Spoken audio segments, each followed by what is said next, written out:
dando continuidade à nossa sequência de vídeos sobre adenocarcinoma gástrico, no vídeo de hoje nós vamos falar sobre o tratamento cirúrgico do adenocarcinoma gástrico. Então, pontos como as linfadenectomias, as cadeias linfonodais que nós retiramos, os tipos de cirurgia para os tumores da transição esofagogástrica e alguns pontos sobre a cirurgia paliativa no contexto do câncer gástrico serão alguns pontos que nós vamos abordar no vídeo de hoje. E se você ainda não viu os dois últimos vídeos sobre câncer gástrico, recomendo que vocês assistam. Traz muita informação sobre esse tema, informações muito relevantes, tá? Para nos auxiliar nesse tema, trouxe novamente o NCCN e trouxe também o consenso da Sociedade Japonesa de Câncer Gástrico, que traz aí informações que têm uma grande relevância, uma grande evidência sobre o tema para nós.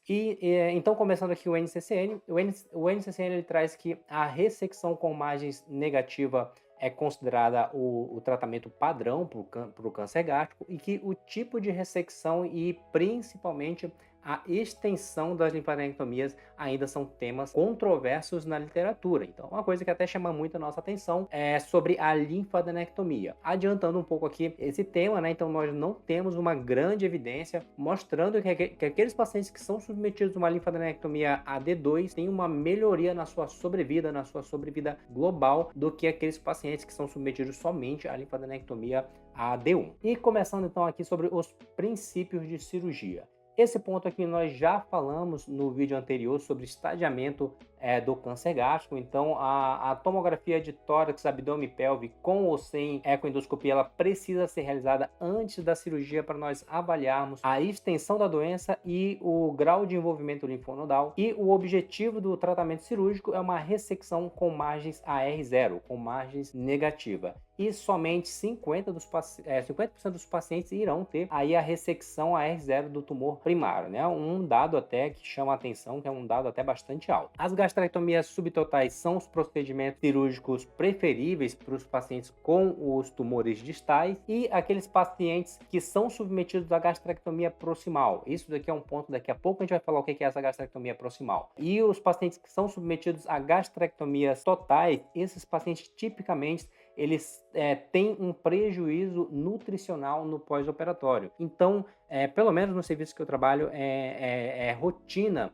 nós deixarmos uma sonda nasoenteral para alimentar esse paciente no pós-operatório da gastrectomia total. Tá? Então, uma indicação de sonda nasoenteral no pós-operatório os pacientes que são submetidos à gastrectomia total. Geralmente, nós deixamos esse paciente pelo menos uns 5 a 7 dias com a sonda nasoenteral para alimentação. E principalmente se esse paciente for ser submetido a uma quimioterapia ou uma radioterapia no pós-operatório, eles se beneficiam de uma suplementação através dessa dieta interal. Um outro ponto aqui importante é que a esplenectomia de rotina ela não é indicada, né? A esplenectomia ela aumenta a morbimortalidade do procedimento e o resultado desses estudos eles não recomendam a realização de uma esplenectomia profilática ou a linfadenectomia dos linfonodos perihilares ali do baço, né? Então, que seria a linfadenectomia da cadeia 10. Então, uma esplenectomia profilática ou a linfadenectomia profilática da cadeia 10 não é recomendada para todos os pacientes. Vão existir indicações aqui, a gente vai falar um pouquinho mais para frente. Falando aqui também que o bypass gástrico, né, com uma gastrojejunoanastomose, ele é preferível aos stents endoluminais em pacientes com obstruções de saída, né? Então aqui já até adiantando um pouco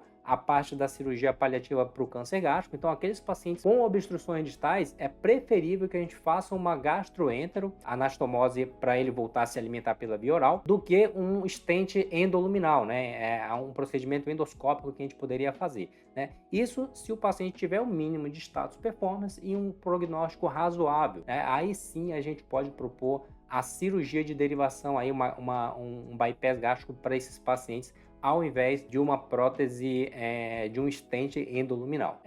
E são considerados irressecáveis aqueles pacientes com carcinomatose peritoneal, metástase à distância, envolvimentos linfonodais exuberantes, né? Então aqueles da cadeia N3. Os pacientes que tenham invasão vasculares também são considerados irressecáveis. Aqui também no contexto de paliação, os pacientes que têm tumores sangrantes, nós podemos fazer uma gastrectomia higiênica com margens positivas, né? Então, se o paciente tiver algum tipo de sangramento que a gente não consegue, que não para ali com outras medidas, nós podemos submeter o paciente a uma gastrectomia higiênica, mesmo que as margens sejam comprometidas. E entrando aqui num grande ponto, que são as linfadenectomias. Então, traz informações aqui muito interessantes. Inicialmente, traz aqui o conceito da linfadenectomia D0, D1 e D2. A linfadenectomia AD0 se refere àquelas ressecções incompletas de linfonodos ao longo da grande e da pequena curvatura do estômago. A linfadenectomia AD1 são aqueles pacientes que nós retiramos os linfonodos do grande e pequeno aumento da região paracárdica direita e esquerda ao longo da grande e pequena curvatura, supra e infrapilóricos, né, ao longo da artéria gástrica direita também. Então isso daqui é a linfadenectomia AD1, também envolvendo a linfadenectomia da artéria gástrica esquerda também, que seria a cadeia 7. Já a linfadenectomia AD2 são todos esses linfonodos que eu acabei de mencionar, mais a remoção dos linfonodos ao longo da gástrica esquerda, da artéria hepática comum, do tronco celíaco e da artéria esplênica, tá? Do hilo hepático também, como a gente vai já mostrar aqui no consenso japonês, tá? Então, para falar sobre essa linfadenectomia aqui, eu prefiro muito mais o consenso japonês. Eu acho que ele traz algumas informações pra gente mais relevantes. E esse daqui é o guideline da Sociedade Japonesa de Câncer Gástrico de 2021, tá na sua 6ª edição, então eu já vou trazer ele trazer todas as informações que eu quero passar desse consenso e depois nós voltamos ali para o NCCN. Ele traz um fluxograma aqui bem interessante, que daqui a pouco eu vou voltar aqui também para a gente falar sobre esse fluxograma, que auxilia muito a gente na indicação da nossa linfadenectomia. Daqui a pouco a gente comenta sobre isso, traz os tipos e definições das gastrectomias. Então, a gastrectomia padrão são aquelas gastrectomias que envolvem a ressecção de pelo menos 2/3 do estômago com linfadenectomia AD2. Então, isso daqui é uma gastrectomia padrão. Tudo que estiver fora desse conceito vai ser uma gastrectomia não padrão, como ele vai começar a trazer alguns pontos aqui. Então, as gastrectomias não padrões vão depender do tipo e do estadiamento do tumor. A cirurgia modificada são aquelas gastrectomias ou linfadenectomias reduzidas, né, menores do que aquilo que eu acabei de mencionar. Então, as linfadenectomias AD1, D1+, a gente vai chamar de cirurgia modificada. E até o NCCN, ele traz ali algum ponto sobre isso, sobre cirurgia modificada, que daqui a pouco a gente vai mencionar também. E já as cirurgias estendidas são aquelas cirurgias, né, quando nós falamos de gastrectomias, aquelas que envolvem outros órgãos, e as linfadenectomias estendidas são aquelas que vão além das cadeias linfonodais AD2. As cirurgias não curativas, elas podem ser cirurgias paliativas ou cirurgias dito-redutoras, né? Então a cirurgia paliativa vai ser no contexto daqueles pacientes que tenham sintomas relacionados ao tumor, né? Então o paciente que tem algum tipo de sangramento ou obstrução, se nós operarmos nesse contexto, a cirurgia será paliativa. E a cirurgia de citorredução, ela é definida como aquela gastrectomia realizada nos pacientes que tenham fatores incuráveis, né? Como metástases hepáticas irressecáveis, carcinomatose peritoneal, e que não tenham sintomas associados ao tumor, como obstrução, sangramento ou dor. Porque se esse paciente tiver algum tipo de sintoma relacionado ao tumor, essa cirurgia seria paliativa e não uma cirurgia citorredutora. Essas cirurgias citorredutoras, elas não aumentam ali muito o benefício de sobrevida desses pacientes, né, como demonstrado no Regata Trial, que é um estudo muito famoso para a gente também. Daqui a pouco a gente vai falar um pouco sobre a cirurgia citorredutora e o HIPEC no NCCN. O tipo de extensão da gastrectomia. Geralmente no Brasil nós fazemos a gastrectomia total ou subtotal. Dificilmente a gente faz algumas outras dessas técnicas com preservação pilórica ou somente a gastrectomia proximal, né, que seriam aquelas gastrectomias que nós retiramos mais a parte ali do fundo gástrico e da transição esôfago-gástrico. Tá difícil a gente ver isso daqui, eu particularmente nunca vi. Então a gastrectomia total são para aquelas lesões que nós vamos precisar retirar a cárdia e o piloro do paciente. Então um procedimento que aí a gente já conhece. As gastrectomias distais são as gastrectomias que nós conhecemos também como as gastrectomias subtotais, que nós retiramos pelo menos 2/3 do estômago, incluindo também o piloro. Existem também as totalizações das gastrectomias, né? Então, no caso daqueles cânceres que nós encontramos nos pacientes que já foram operados, nos cânceres pós-gastrectomias, nós também podemos fazer a totalização da gastrectomia. Sobre as margens cirúrgicas, então, a margem de pelo menos 3 centímetros para os tumores T2 ou mais, né? Naqueles pacientes que tenham aquele tipo, um fator de crescimento expansivo do tipo 1 ou 2, aqui ele quer falar mais aquela classificação de Borman, né? Então, o Borman 1 ou 2, a gente vai dar uma margem de 3 centímetros, e o paciente que for um Borman 3 ou 4, a gente precisa dar uma margem de 5 centímetros. Praticamente, é isso aqui que essa parte do consenso quer falar. E os pacientes que têm uma invasão do esôfago, geralmente essa margem de 5 centímetros ela não é necessária. Existe até uma grande dificuldade técnica da gente dar essa margem aqui no esôfago, mas é aconselhável que a gente avalie esses pacientes através de uma congelação dessas margens, né? Então, se a gente tiver a oportunidade, no intraoperatório, a gente fazer uma congelação daquelas margens para ver se elas estão livres de doença é muito importante. Para os tumores T1, uma margem de 2 centímetros é o suficiente. E falando aqui então sobre a seleção da gastrectomia. Existe o procedimento cirúrgico padronizado para os pacientes T2 ou N positivo. Geralmente vai ser uma gastrectomia total ou subtotal, tá? Então, praticamente os pacientes T2 ou mais, N positivo, eles vão ser submetidos a uma gastrectomia subtotal ou total com linfadenectomia AD2. De tratamento cirúrgico, praticamente a maioria dos casos nós vamos fazer esse tipo de tratamento. E mesmo em caso de margens proximais satisfatórias, quando existe uma invasão pancreática ou a gente precisa fazer uma esplenectomia, uma pancreatoesplenectomia, existe aqui uma necessidade da gente totalizar essa gastrectomia, independente da localização do tumor. Então, o que isso daqui quer dizer? Para isso daqui, eu vou trazer somente aqui uma imagem sobre a anatomia da irrigação gástrica que vai esclarecer para a gente. Então, é um ponto técnico muito importante. Então, se você está fazendo uma gastrectomia subtotal, que você faz a ligadura da gástrica esquerda, da gástrica direita, da gastromental direita e esquerda, esse seu remanescente gástrico, né, que vai ser praticamente ali quase que só o fundo gástrico, ele vai ficar irrigado somente pelas gástricas curtas, que são ramos aqui da artéria esplênica. Então você fez toda a ligadura daqueles 4 ramos para você fazer a sua linfadenectomia, fazer uma gastrectomia subtotal. E se, por exemplo, você teve alguma lesão esplênica ou você vai precisar fazer uma pancreatectomia caudal, você vai ligar a artéria esplênica, você tem que lembrar desse detalhe técnico, né? Que se você ligar a artéria esplênica, você, em último momento aqui, você vai estar desirrigando o fundo gástrico, né? Então, você vai estar ligando a artéria gástrica esplênica, então as gástricas curtas não vão mais irrigar o fundo gástrico. Ou seja, você tem um risco potencial de isquemia do restante do estômago. Então, por isso que ele aconselha aqui, se você estiver fazendo uma gastrectomia, você precisar fazer uma pancreatectomia corpo caudal ou a esplenectomia, e você vai precisar fazer uma gastrectomia total para não ter esse risco potencial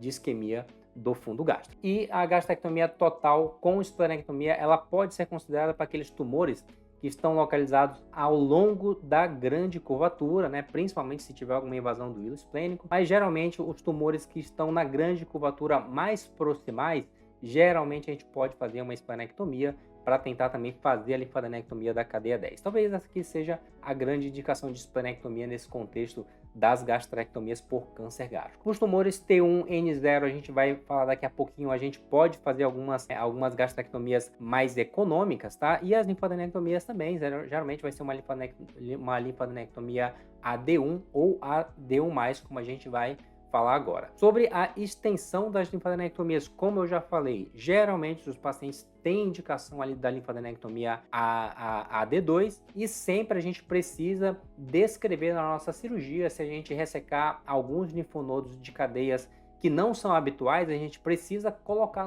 na nossa descrição cirúrgica, né? Então, um D1 mais N8A significa que a gente fez a linfadenectomia AD1 mais a cadeia 8A. Se a gente não fez na nossa linfadenectomia AD2 a linfadenectomia da cadeia 12, a gente também precisa colocar D2 menos N12A, né? Então aqui traz algumas recomendações de como nós vamos descrever a nossa cirurgia. E aqui então um grande ponto sobre as gastrectomias, que são as linfadenectomias. Então, a linfadenectomia na gastrectomia total e na subtotal, elas mudam essas cadeias, né? Então, a gente precisa ter muita atenção para esse momento aqui. Então, vamos falar sobre a gastrectomia total. Então, a linfadenectomia AD1, no contexto da gastrectomia total, nós vamos retirar as cadeias de 1 a 7. E daqui a pouco eu vou mostrar quais são essas cadeias e para quem que a gente vai indicar essa linfadenectomia, tá? A AD1+, nós vamos fazer as cadeias serão todas essas da linfadenectomia AD1, mas as cadeias 8A, 9 e 11P. Para os pacientes que a linfadenectomia AD2 são aquelas linfadenectomias que nós retiramos todas essas cadeias da D1, mais as cadeias 8A, 9, 11P, 11D e 12A, tá? E como é que isso aqui então fica aqui nesse esquema aqui que esse consenso traz, que eu acho muito bom, tá? Então aqui a gente está tendo uma visão do estômago quando a gente faz aquele acesso à retrocavidade. Então a gente levantou aqui o estômago, né? Então ele está rebatido ali para perto, como se fosse para a parte superior do abdômen, né? Então aqui a cadeia 1 é a paracárdica esquerda, o paracárdico direito a cadeia 2, o 3 são os linfonodos da pequena curvatura, da grande curvatura, que são divididos em 4SA,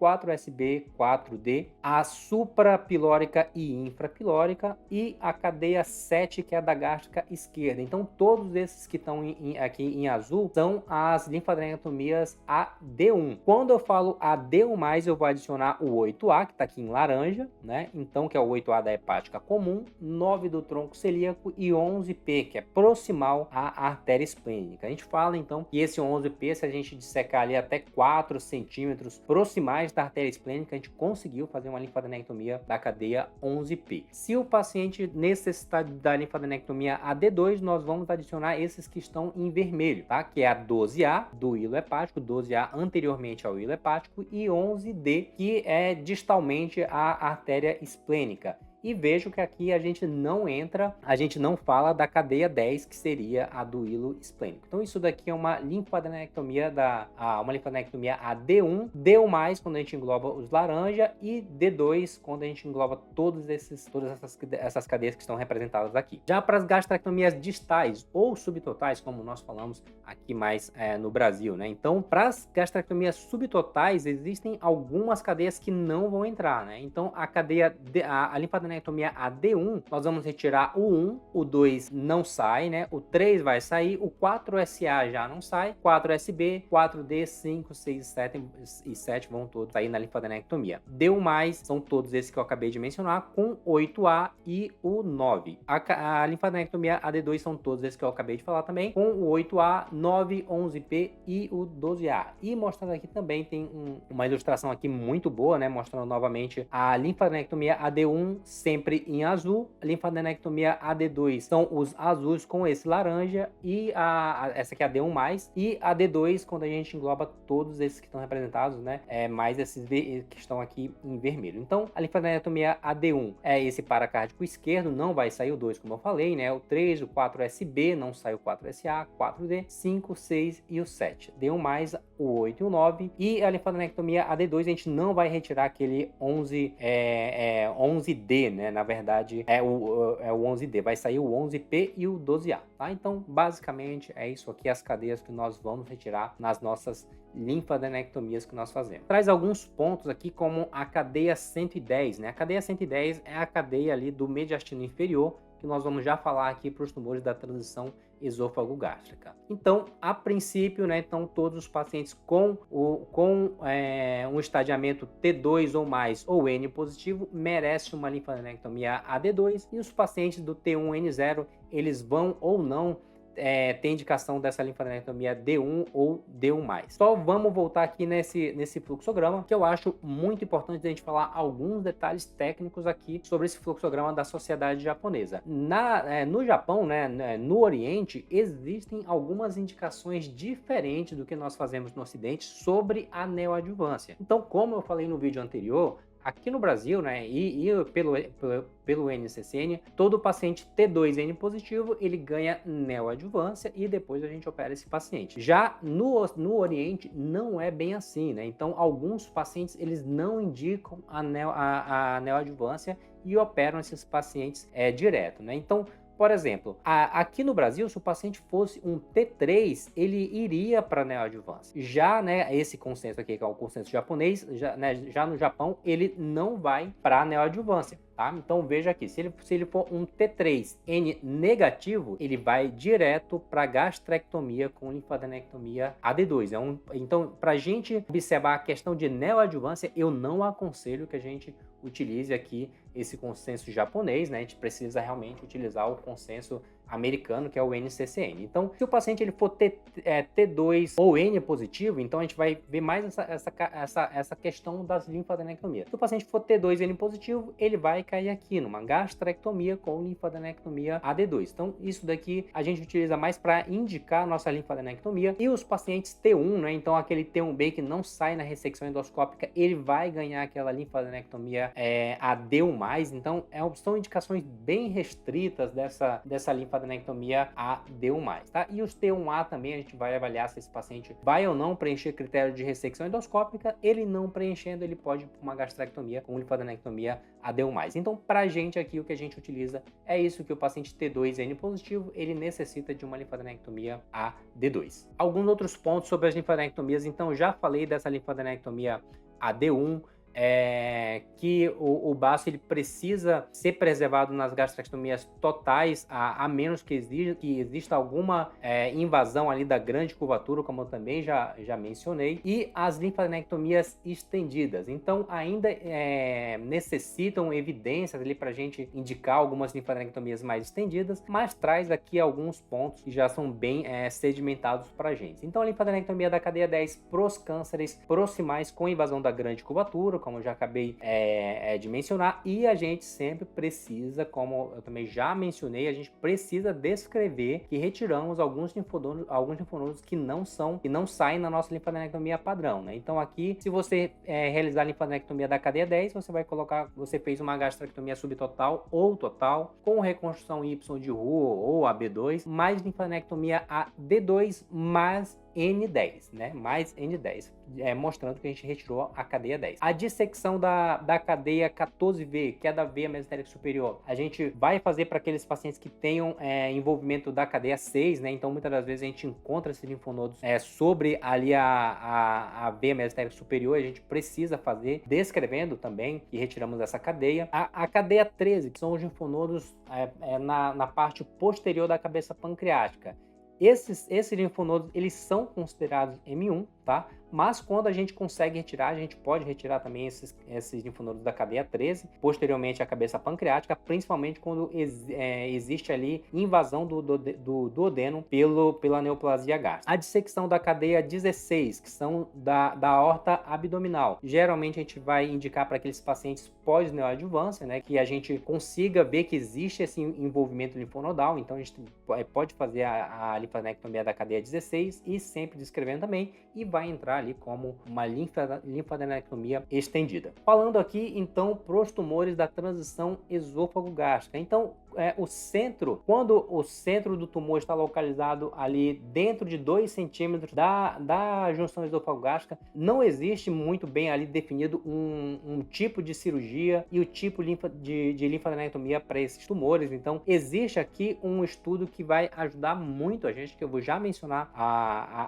aqui, só complementando aqui alguns pontos que ele faz, que o consenso traz sobre essa disseminação linfonodal no mediastino. Então a gente sabe que existe uma baixa incidência de disseminação linfonodal quando o tumor invade até 2 centímetros do esôfago e especialmente quando invade menos de 1 centímetro. Ou seja, aqueles tumores que invadem pouco esôfago, a gente sabe que a linfadenectomia da cadeia 10 ela é suficiente, né? Então, mesmo que tenha uma disseminação ali, a incidência, existe um risco baixo de disseminação nessa cadeia, e se a gente retirar, então a gente diminui mais ainda a chance aí de ficar alguma doença residual. Já para aqueles pacientes que têm uma invasão do esôfago de 2 a 4 centímetros, já existe uma alta incidência de disseminação para essa cadeia 110, né, para o mediastino inferior, porém uma baixa incidência de disseminação no mediastino médio e superior. e uma alta incidência de disseminação para o mediastino médio superior para aqueles tumores que invadam mais do que 4 centímetros do esôfago. E sobre essa questão dos tumores da transição esofagástrica, esse daqui é o artigo, se alguém quiser depois também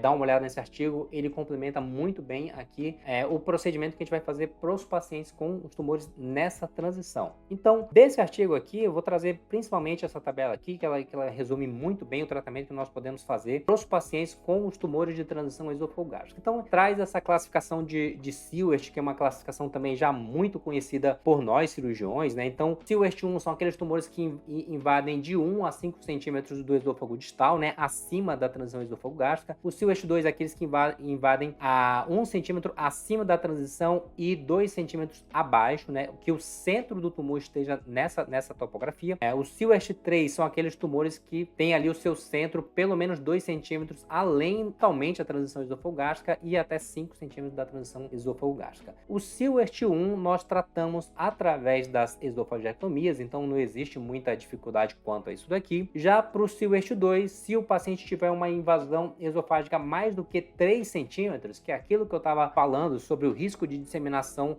de linfonodo mediastinal, né? Então, se o paciente tiver se esse tumor invadir mais do que 3 centímetros do esôfago, é preferível que nós tratemos esses pacientes com uma esofagectomia, né? Transtorácica mesmo, com linfadenectomia do mediastino superior e médio também. Já se esse Siewert 2 tiver uma invasão menor do que 3 centímetros, nós vamos fazer uma gastrectomia total para esse paciente. Aqui ele traz alguns pontos da gastrectomia proximal, que eu não vou entrar em detalhes, já que a gente não faz muito aqui nos nossos serviços no Brasil, né? Então, o Siewert 2, geralmente nós tratamos aqueles que têm uma invasão menor do que 3 centímetros do esôfago, vão para gastrectomia total, com reconstrução em Y de Roux, tá? E também uma linfadenectomia do mediastino inferior. Os pacientes Siewert 3, eles são submetidos a uma gastrectomia total padrão, igual a gente já conhece. Mesmo, então, acredito que isso daqui ajuda muito a gente quando a gente encontra os pacientes com tumores da transição esôfago-gástrica. E finalizando aqui, então, o consenso japonês, ele traz que a preservação do nervo vago, principalmente do ramo hepático anterior do vago, é muito importante para a melhoria da qualidade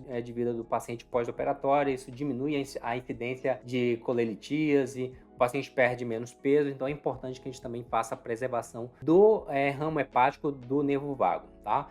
Do ramo anterior do nervo vago. A remoção do aumento maior, ela geralmente é recomendada para aqueles pacientes T3 ou mais, tá? E também existe muita discussão realmente desse benefício da aumentectomia no contexto aí do câncer gástrico. A bursectomia, ela é recomendada para aqueles pacientes que tenham tumores na parede posterior do estômago com perfuração da serosa, ou seja, aqueles T4A. Isso porque a gente fica com receio de que tenha algum depósito de tumor naquele peritônio que recobre a parede, que recobre a face anterior do pâncreas. Então, isso daqui, né, que é a bursectomia, você retirar todo aquele peritônio que recobre a parede anterior do corpo pancreático. Então, a bursectomia é geralmente recomendada para aqueles pacientes com um T4A da parede posterior do estômago. E também esse benefício aqui nunca foi muito bem definido.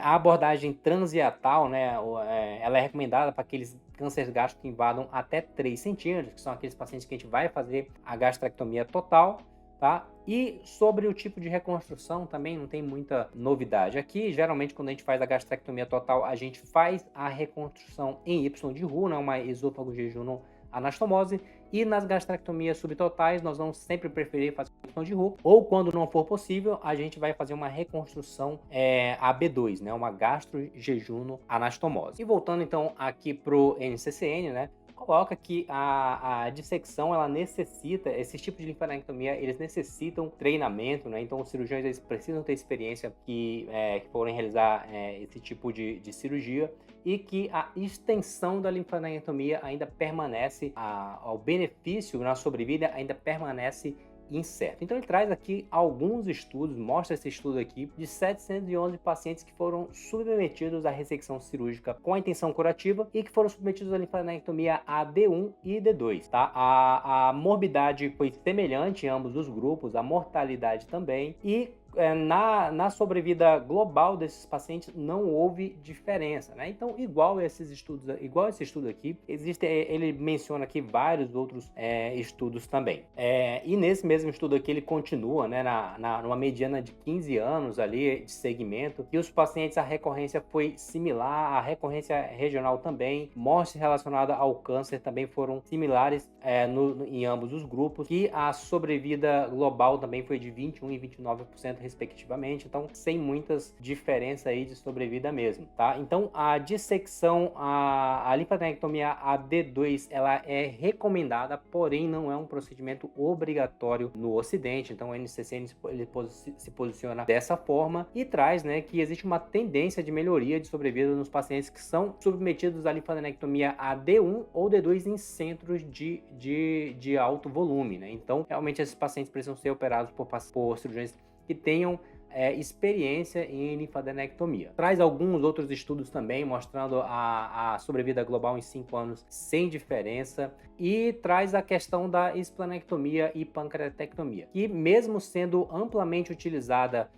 no Japão, ambos esses procedimentos eles aumentam a morbimortalidade pós-operatória, e que as gastrectomias, quando a gente realiza a linfadenectomia AD2 e também uma preservação clínica e preservação pancreática, os pacientes eles têm uma melhor sobrevida e baixas taxas de complicações pós-operatórias, tá?